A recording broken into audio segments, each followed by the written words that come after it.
Welcome back to a new video. So this was a heavy back squat workout.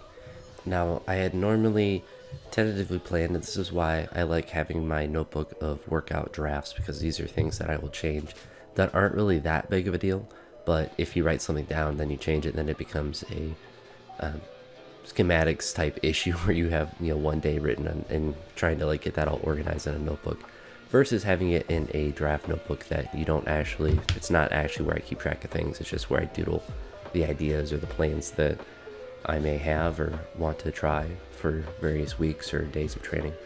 But you see there, I took big jumps up to this 230.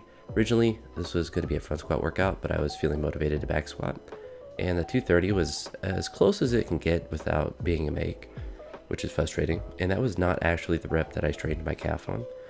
You'll see it here with the 200 kilos. I dropped down and I was really annoyed that I missed that, so I was pretty aggressive with these triples, which probably was my downfall because I pushed them harder than I did the last week. But when you're kind of angry, strength lifts are kind of nice for that kind of thing. And I wasn't necessarily like thinking that I deserved 230. I was just like, to get that close and then miss it, like 507 would have been really 230 kilos would have been a really nice number to hit. But my legs are still right there. And I think if I would have done 500, I would have been fine. I think the 507, there's not many lifts that I do where I'm like, man, that's like a couple pounds difference where I would have been a make or a miss for a strength lift. And I really think if, I took 5 pounds off that and had about 500 on there, then I would have been fine. So the legs are certainly in a good state still, despite even that strain. And you may have missed it, like during that 200 kilo squat, like I felt my calf strain. And it was more like a cramp, and that's what I originally thought it was. So that's why I just kept training. I was like, it's, just kind of a cramp. I just, went a little too hard. It's kind of weird.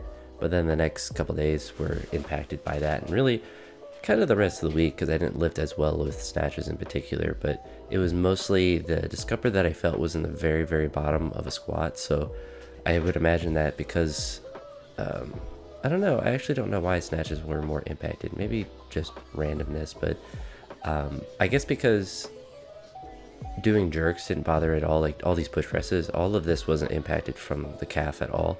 So I guess doing the like clean and jerk, I'm mostly bad at the jerk, and my jerk wasn't impacted by it. So I guess the clean jerks just weren't really negatively impacted. It was more so the bottom of the clean or the bottom of the snatch where I would feel my calf the most, which is pretty minor. It's a musculature thing, so those are often very easy to get through. This push press here at 120, I missed the first one. I just pushed it a bit forward. The second one I was able to do.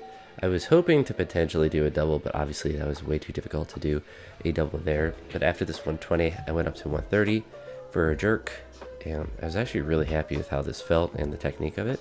I wish all my jerks would look like that, but alas, I have to add weight and make it look stinky. I jumped up to 145, and this first one felt really good. So then I decided to do it for a double, which I was really happy with. I was actually able to do the double, and honestly they both felt pretty good, so I was really happy about that. And it was my left calf, my lead leg. I think if it was my back leg with my calf that I had strained or whatever, then I would certainly have been impacted on the jerk, but I just got lucked out. And at this juncture, I'm a couple days, like 4 or 5 days from this, I'm back to normal now, and my lifting's fine, so it's not a long-term factor. I don't really get a lot of musculature things that I have wrong with me, and I don't know if that's just true of weightlifting in general or just from how I'm built, but I don't get a lot of like musculature, like muscle strains and stuff like that. It's mostly just like aches of joints and stuff, but I don't know, it's interesting, but nothing long-term, thankfully. And that's kind of just part and parcel of the prep, if that's even an actual phrase that you can use. That's part of the thing of just trying to go heavy and being aggressive with your training, is sometimes things break down. But one of the easiest things I did to kind of mitigate the pain or discomfort from that was just spending some time stretching, like downward dog and stuff, before I started to train. I haven't really ever had mobility issues in my ankles, but I do remember having some calf discomfort when I first went full time into weightlifting, and it was more like soreness. And I think that's probably a similar thing, just because my legs are a bit longer, so I'm at the bottom. I'm kind of stretched out there and kind of just pulled back a little bit. But I don't know, it's weird. I guess I'm getting a little bit stronger because I'm pulling muscles now like a professional athlete. I'm not usually strong enough to hurt myself. Anywho, that's it for this video. I'll talk to you on the next one. Peace.